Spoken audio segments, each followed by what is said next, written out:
Proper training करवाई जाती है रेस्क्यू के जवानों को हंगामी सूरत हाल को हैंडल करना कैसे है। ये हाइट रेस्क्यू आप ऊपर देख सकते हैं किस तरीके से हाइट रेस्क्यू परफॉर्म कर रहे हैं। बड़ा शाहकार मेरे पीछे मौजूद है एयर एम्बुलेंस। जबरदस्त। रेस्क्यू 1112 के जवान जो हर नागहानी आफत से हमें लड़ते और उसका डटकर सामना करते नजर आते हैं।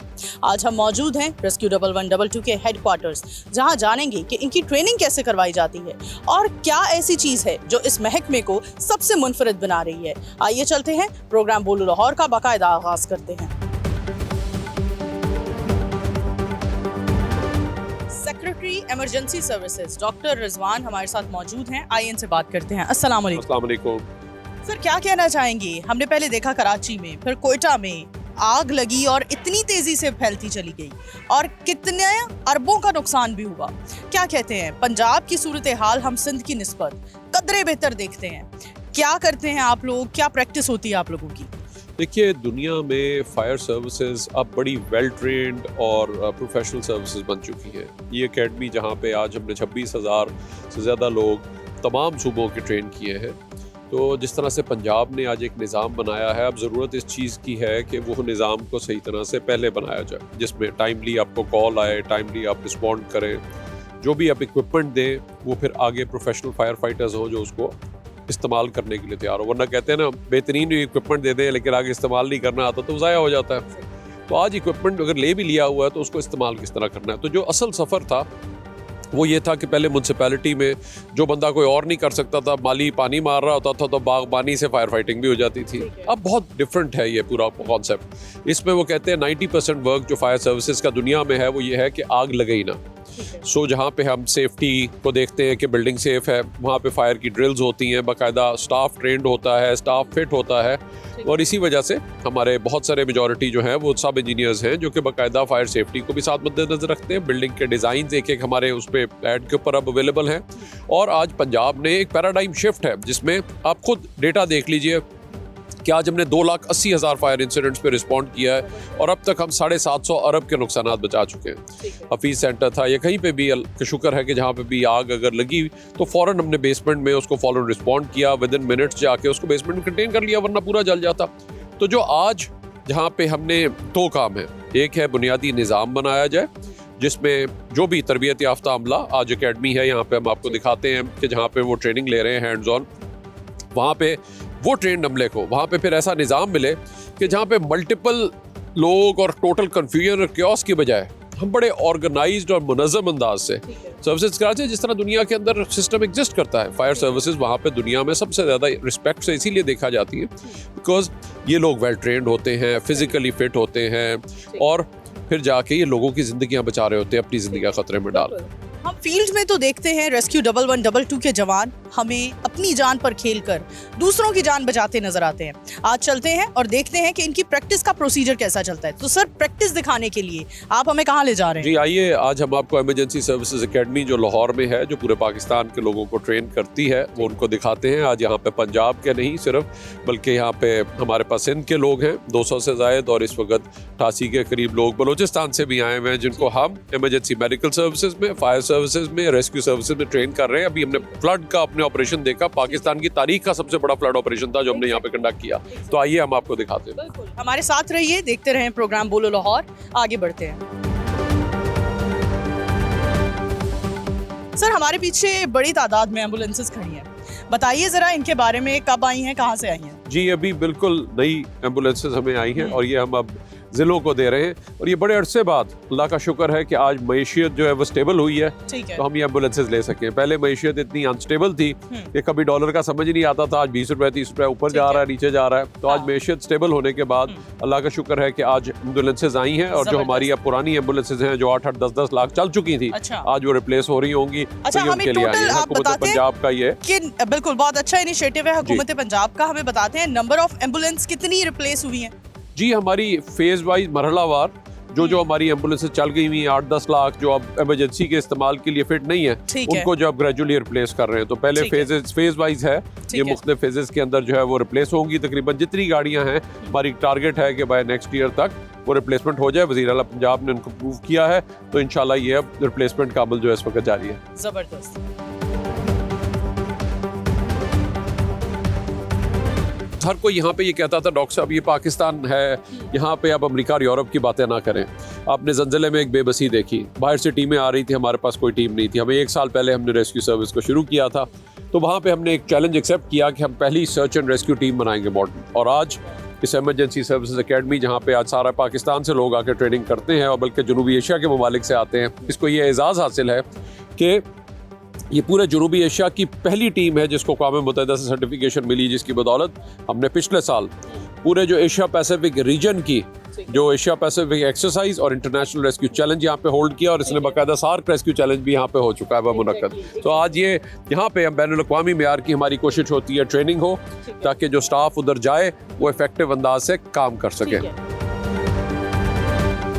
डॉक्टर साहब बताइए, इस वक्त हम जिस जगह पर मौजूद हैं, किस चीज़ की ट्रेनिंग दी जा रही है? जी, अगर आप ये देखें तो ये अगर कोई खुदा ना खास्ता कहीं पे गैसेस भर जाएं, और कुएं में अक्सर लोग घर की में नीचे जाते हैं, वहीं पे टॉक्सिक गैसेस होती हैं, एक रह जाता है बंदा, उसके पीछे दूसरा जाता है, वो भी उधर ही फैल जाता है।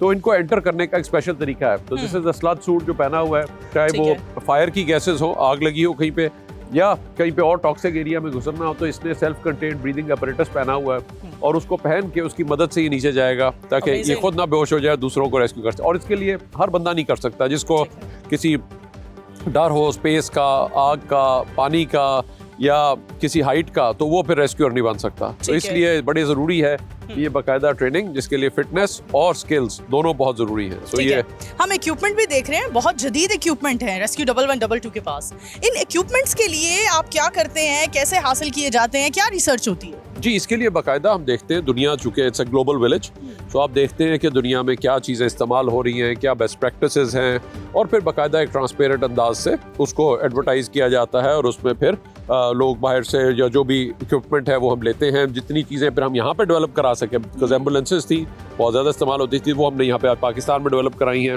ताकि वो कॉस्ट इफेक्टिव रहें और ईजिली हम उनको रिप्लेस भी कर सकें, ताकि साथ साथ जो है वो जो भी चीज़ें नहीं चाहिए वो इसी तरह फायर ट्रक्स हमने यहीं पे डेवलप कराए हैं। तो जो चीज़ें यहाँ पे हो सकती हैं वो हैं, जो बहुत हाई टेक इक्विपमेंट्स हैं वो फिर बाहर से आते हैं। अमेजिंग।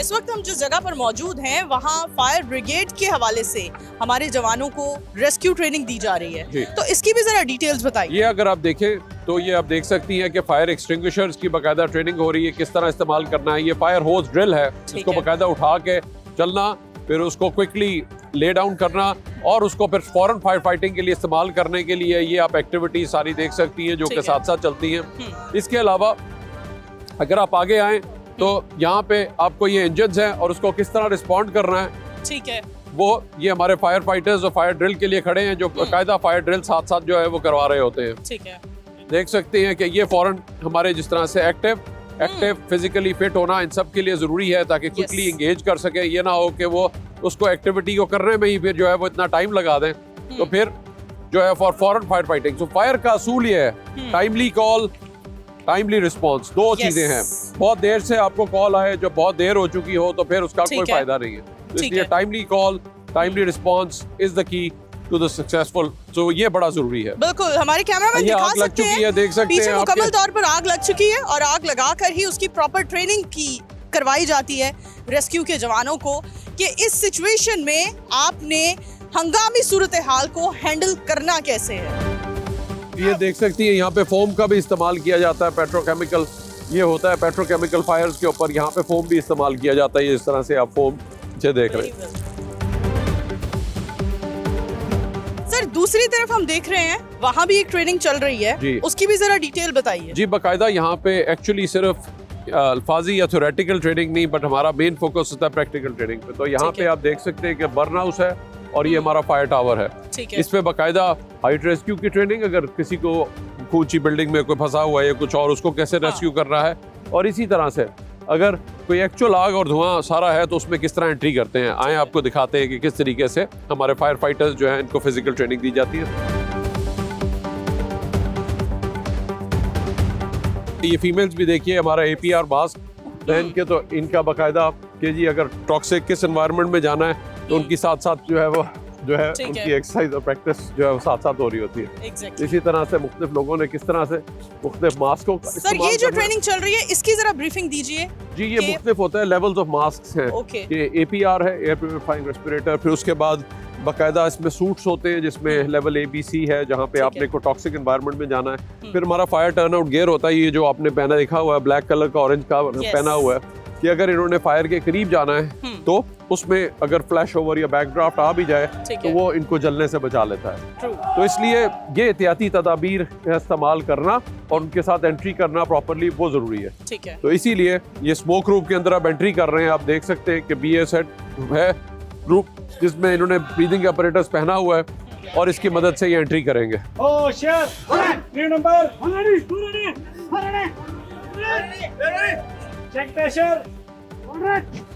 अब इसके लिए फिजिकली फिट होना बहुत लाजमी है। अगर आप फिजिकली फिट नहीं है, आप प्रोफेशनली ट्रेंड नहीं है, तो मैं समझता हूँ बागबानी में और फायर फाइटिंग में बहुत बड़ा फर्क है। और फायर रेस्क्यू और इसीलिए सारी दुनिया में रिस्पेक्ट से देखे जाते हैं बिकॉज वो फिजिकली फिट होते हैं और प्रोफेशनली वेल ट्रेंड होते हैं और फिर वो जाके ऑपरेशन कर रहे होते हैं। वरना अगर बंदा जो है फिजिकली खुद ठीक नहीं है और ट्रेनिंग नहीं है तो वो सिर्फ अपने आप को भी खतरे में डालता है, जिनको बचाने जा रहा है उनको भी खतरे में डालता है।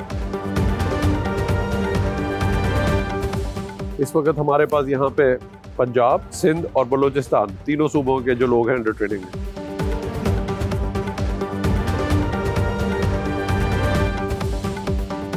ये उन्होंने ऊपर देखा कि उन्होंने सर्च का ऑपरेशन कंप्लीट कर लिया धुएं में भी और उन्होंने गो हेड दिया। सर ये जो कैमरा है इसका भी जरा बताइए इसकी क्या वर्किंग है? ये अभी आपने देखा सर्च ऑपरेशन चल रहा था और इसमें भी सीट ऑफ फायर देखनी हो तो ये आपका कैमरा है कि वहाँ पे आपको देख लेता है। थर्मल इमेजिंग कैमरा इसको कहते हैं, जिसकी मदद से हम उसमें देख सकते हैं कि कहाँ पे सबसे ज्यादा टेम्परेचर है जिस पे हमें फायर फाइटिंग करने की जरूरत है। ये आप देख सकते हैं कि हम लोग बाहर से भी आए तो उनको भी आप देख सकते हैं, इवन स्मोक के अंदर भी। तो इसलिए ये फिर काम आता है जहाँ पे एग्जैक्ट आपने जहाँ पे सबसे हाईएस्ट टेम्परेचर है उसको जहाँ पे मेन एक्टिविटी तो फायर को आइडेंटिफाई करने के। ठीक है। ये आप देख सकती हैं कि हाइट रेस्क्यू के लिए बाकायदा एक स्पेशलाइज्ड ट्रेनिंग दी जाती है और अगर किसी को भी हाइट का फोबिया हो, फायर फोबिया हो, पानी से हो या कोई स्पेस क्लॉस्ट्रोफोबिया हो तो वो फिर फायर रेस्क्यूअर नहीं बन सकता।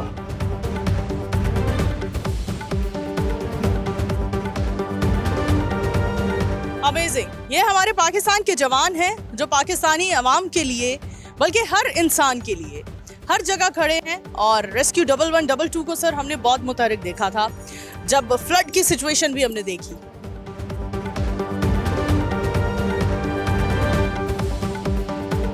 पाकिस्तान की तारीख का सबसे बड़ा फ्लड था और उसके अंदर जिस बैक वक्त 3 दरियाओं में इस तरह से आ जाना। हाँ। अगर बर वक्त 26 लाख लोगों को निकाला हमने, 3.5 लाख लोगों को कश्तियों पे निकाला दिन और रात ऑपरेशन करके। ठीक है। और उसके बाद में भी जो लोग फंसे रहे उनको 1 लाख से ज्यादा हमने लोगों को जो है ट्रांसपोर्टेशन प्रोवाइड की। आइए ये देखें जो आखिरी हमारा इंटरनेशनल फायर फिट चैलेंज होता है जिसमें इनको जितनी चीजें हैं को 35 से 40 किलो ले जाकर ऊपर 4थी मंजिल से जाकर सिर्फ उसको रेस्क्यू करना है, खींचना है और फिर पूरी एक्सरसाइज अगर फोर्सेबल एंट्री करनी है या फायर फाइटिंग करनी है तो वो आपको उस टाइम ड्यूरेशन के अंदर खत्म करना होता है। तो 2.5 से 3 मिनट जो नहीं कर सकता मेंटेन वो फिर फायर फाइटर नहीं रहता। तो आप अंदाजा कर लें कि अगर कोई भी फायर फाइटर मौके पे जा रहा है और ये फिटनेस क्राइटेरिया, ये आप देखें यहाँ पे जो फिटनेस क्राइटेरिया मेंटेन नहीं रख सकता तो वो फिट नहीं है फायर फाइटर रहने के। बिल्कुल। तो इसलिए अगर आप इसकी क्वालिटी और स्टैंडर्ड्स पे कॉम्प्रोमाइज करेंगे तो फिर और उसको ट्रेनिंग नहीं होगी तो बागबानी तो हो सकती है, फायर फाइटिंग नहीं है। Very well said.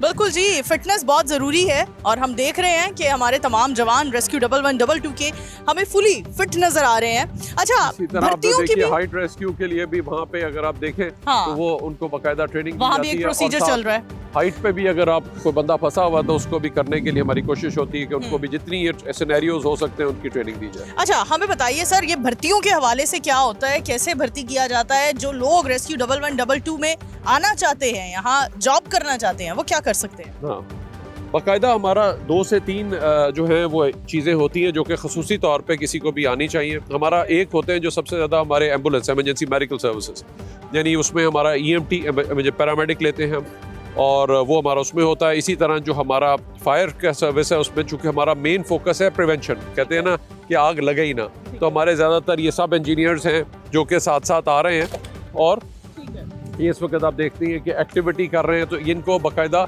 ये सब इंजीनियर्स हैं और फिजिकली फिट हैं जो कि अप्लाई कर सकते हैं। इसी तरह तो फिटनेस और ट्रेनिंग दोनों लाजमी है, फिटनेस एंड ट्रेनिंग, तो ये है जो कि कोई भी चीज़ किसी को भी सक्सेसफुल जो है बनाएगी। तो यहाँ पे ये, और तीसरा हमारा ड्राइवर होता है, वो भी कम से कम मैट्रिक पास होना चाहिए ताकि उसको भी एक बेसिक लेवल ऑफ ट्रेनिंग हम जो है वो दे सकें। फिर इसी तरह चौथी जो कैटेगरी है वो हमारे डिस्पैचर्स होते हैं जो कि आईटी से एक्सपर्ट्स हैं और उनको बेसिकली बेसिक ट्रेनिंग दी जाती है ताकि जब वो कॉल आए तो ना सिर्फ आपकी कॉल पर वक्त लें बल्कि आपको डायरेक्टली लिंक भी कर देते हैं जिसने रिस्पॉन्ड करना है उसके साथ। बिल्कुल जी, मैं ट्राई करती हूँ कि इसका वेट किस तरह का होता है और कितना हैवी होता है। ये दूसरा दे जी, ये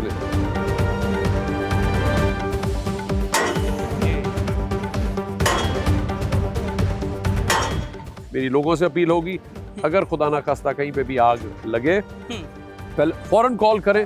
जितनी जल्दी आप इमरजेंसी नंबर 1122 जो आज पूरे पाकिस्तान के अंदर है उस पे अगर आप फौरन कॉल कर लेंगे तो फौरन रेस्क्यू के यूनिट्स चाहे कोई भी हो, इमरजेंसी मेडिकल हो, रेस्क्यू हो, फायर, वो आप तक पहुंच सकेंगे। अगर आप जब पूरी आग भड़क चुकी है उसके बाद कॉल कर रहे हैं तो फिर obviously it is a challenge. और दूसरी चीज़ मेरी लोगों से एक अपील होगी कि जहाँ पे आप अरबों रुपया लगा के, करोड़ों रुपया लगा के आप एक बिल्डिंग बनाते हैं, उसमें थोड़े से पैसे लगा के एक बाहर हाइड्रेंट जरूर लगा लें ताकि हर बार किसी को भरने न जाना हो। और सबसे इम्पोर्टेंट चीज़, ये जो आप स्टेयर्स देख रहे हैं, हमारी उस टावर के अंदर भी स्टेयर्स हैं, स्टेयर्स को सही तरह डिजाइन करें जिसकी वेंटिलेशन हो ताकि कोई बंदा अंदर फंसे ना। ये ना हो कल को आप खुद ही फंस जाएं और वो सारे जो आपने पैसे लगाए हैं वो जाया हो जाए। अच्छा, एक और चीज़ मैं आपसे सवाल करना चाह रही हूँ, हम जितने भी प्लाजे देख रहे हैं और शर्जील मेमन साहब का कहना है कि पूरे पाकिस्तान में ही सिचुएशन ऐसी ही है, आप ज़रा डिफ्रेंशिएट करें कि पाकिस्तान के हिस्से सूबा पंजाब में और सूबा सिंध में क्या डिफरेंस है, आप बिल्डिंग्स को कैसे बेहतर बना रहे हैं और इस तरह की नागहानी आफत से बचाव के लिए क्या कर रहे हैं? देखिए, सबसे बुनियादी चीज़ सियासत से बालातर होकर वो ये है कि हमारी इंसानी ज़िंदगियों को हमें बचाना है और उसमें 2-3 बुनियादी चीज़ें हैं। सबसे पहली चीज़ है निज़ाम बनाना। आज पंजाब ने एक प्रोफेशनल ट्रेंड इमरजेंसी सर्विस बनाई है जिसने खुद, आप देख लीजिए कि आज तकरीबन 2,80,000 फायर इंसिडेंट्स पे बर वक्त रिस्पॉन्स करके अब तक 750 अरब से ज़्यादा के जो है लॉसेस को बचा चुका है। कम्युनिटी सेफ्टी एक्ट पास होने के बाद बाकायदा building safety regulations, fire safety regulation notify हुए, सारी बिल्डिंग्स की आज हमने स्क्रीनिंग कर ली है, उन पर बाकायदा एक्शन शुरू हो चुके हुए हैं नोटिस, ताकि जो आज नई तो हमारी अच्छी बन रही है, पुरानियों में भी हम जो है इन चीज़ों को यकीनी बना सके। और तीसरी चीज़ है कि आप बेहतरीन इक्विपमेंट और वो ले लें। आपको बंदे ट्रेनिंग जो आपने देखा, फिट और ट्रेनिंग दोनों चीज़ें ज़रूरी है। अगर और आज इसीलिए हमने म्यूनसिपैलिटी वाले जो हमारे होते थे जिनके बेचारे वो भी बड़ा अच्छा उन्होंने काम किया, लेकिन उनकी ना ट्रेनिंग थी ना फिटनेस थी, तो उनको आज हमने डिफरेंट वाटर सर्विसेज है या फिल्ट्रेशन प्लांट है वो वहाँ पे होते, और बाकी अब एक प्रोफेशनल ट्रेंड इमरजेंसी सर्विस है। अगर आपका निज़ाम में सारे स्कैटर्ड होंगे, एम्बुलेंसेज कहीं चल रही हैं, कॉल कोई और ले रहा है, रिस्पॉन्ड कोई और कर रहा है, तो ये जब तक यूनिटी ऑफ कमांड नहीं होगी तब तक आप इफेक्टिवली डिलीवर नहीं कर सकते। तो आज अगर पंजाब ने एक सिस्टम बनाया है, हमारी लीडरशिप ने, आज वज़ीर आला पंजाब ने तमाम तहसीलों में एक्सपेंशन का, इस साल हमारी तमाम तहसीलों में फायर सर्विस भी एक्सपेंड कर जाएगी। तो जहाँ पे आज यहाँ से भी ट्रेन होकर इस वक्त जा रहे हैं, तो असल चीज़ अब ये है कि हम निज़ाम को सही रखें और निज़ाम सही बनाएं जिसमें अच्छे ट्रेंड लोग हों और इक्विपमेंट उनके पास हो ताकि मौसर अंदाज से वो लोगों की ज़िंदगियाँ बचा सकें। बहुत thank you so much sir for your time. बिल्कुल व्यूवर्स, हमारे कैमरामैन आपको ये भी दिखा सकते हैं, ना सिर्फ यहाँ पर हमने डिफरेंट तरह की ट्रेनिंग्स होते हैं आपको दिखाई, बल्कि दूसरी तरफ हम दिखा रहे हैं कि स्विमिंग पूल है और स्विमिंग के हवाले से भी ट्रेनिंग चल रही है। वो ऊपर की ट्रेनिंग जो ऊपर चल रही है सर, देख सकते हैं जी, ये बहुत मुश्किल होता है। ये हाइट रेस्क्यू आप ऊपर देख सकते हैं किस तरीके से हाइट रेस्क्यू परफॉर्म कर रहे हैं, कि किस तरह से वो लोग ऊपर फंस गए हैं और इसी तरह से उसको जो है वो अब उसको केबल कार्ट में जो है वो फंसे हुए हैं और उसको अब रेस्क्यू करने के लिए फौरन जवान गए हैं और उन्होंने जाके उनको अब वहाँ तक पहुँच रहे हैं और उनको पहुंच के तो उनको जो है वो रेस्क्यू करने के लिए इस वक्त वहाँ पे पहुंचे हुए और किस तरीके से स्पीड के साथ जो ऑपरेशन जो परफॉर्म कर रहे हैं। जबरदस्त। तो इसके अंदर स्किल्स, फिटनेस, सब चीज़ें अगेन बहुत ज़रूरी है। सो अगेन मैं बार बार एक ही चीज़ पे फोकस करूंगा, सही लोग लें जो कि फिजिकली फिट हो और उनको सही ट्रेनिंग दें, ताकि जो भी इक्विपमेंट और आलात आपके पास है और सही निज़ाम बनाएं, तो फिर मैं समझता हूँ कि बहुत मौसर अंदाज से हम लोगों की जानें बचाने में एक रोल प्ले कर सकते हैं। बाकी जो बिल्डिंग्स हैं उसके अंदर जो भी बिल्डिंग सेफ्टी कोड दिए गए हैं उनको हमें यकीनी बनाना है कि वो इम्प्लीमेंट हो रहे हो, और वहाँ पे हाइड्रेंट्स जिस तरह बाहर के ममालिक में आप देखते हैं वो लगे हुए हों, ताकि वहाँ से फौरन हर बार ट्रक को पानी भरने के लिए ना जाना पड़े। सो इसलिए टाइमली कॉल, टाइमली रिस्पांस, ये पूरे इंतजामात हम यकीनी बना दें तो आई थिंक फायर सेफ्टी को। अंदरून लाहौर की कुछ बिल्डिंग्स ऐसी देखते हैं सर जहां फायर एग्जिट तो होना दूर की बात है, जहां हम तारें झूलती हैं जो वजह बनती हैं खुदा ना ख्वास्ता आग लगने की।